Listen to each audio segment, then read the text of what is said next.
రే మనం 15 ఏళ్ళు స్కూల్కి వెళ్తాం, 2 ఇయర్స్ ఇంటర్, మరో 4 ఏళ్ళు బీటెక్, ఆ పైన 2 ఏళ్ళు ఎంటెక్.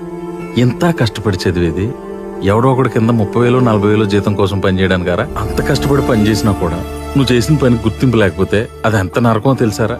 నేను నీకు చెప్పిందేంటి, నువ్వు చేసిందేంటి? అన్ని కరెక్షన్స్ అన్ని చేత కాకపోతే జాబ్ మానేసి ఇంట్లో కూర్చో, అంతేకన్నా ప్రాణం తోడం. అది పని చేసినట్టు అనిపించదురా, బానిసత్వంలా అనిపిస్తుంది. ముందు ఆ జాబ్ మానే అన్న ఎప్పుడు చూసినా బాధపడుతూ ఉంటావు. రే నాకు అనిపించదు ఏంట్రా జాబ్ మానేసి రెస్టారెంట్ పెట్టుకోవాలని. కానీ మధ్యతరగతి జీవితంలో బాధ్యతలనేవి ఆశల్ని ఆశయాల్ని తొక్కేస్తారా. అప్పుడప్పుడు రోడ్డు పక్కన బజ్జీలు అమ్ముకుని చూసిన ఆశ కలుగుతుందిరా. ఎందుకంటే ఆడు మనకంటే సంతోషంగా నచ్చినట్టు బతుకుతున్నాడని. చదువుకున్న మధ్యతరగతి జీవితం చాలా దారుణంరా. కన్న తల్లిదండ్రులకు సంతోషం ఉండదు. ఎందుకో తెలుసా? మనకంటే పక్కింటోడు ఎదురింటోడు ఎక్కువ డబ్బులు సంపాదిస్తున్నాడని. కట్టుకున్న పెళ్ళానికి సంతోషం ఉండదు, తను అడిగిన నగా నట్టరా కొనివ్వలేదని.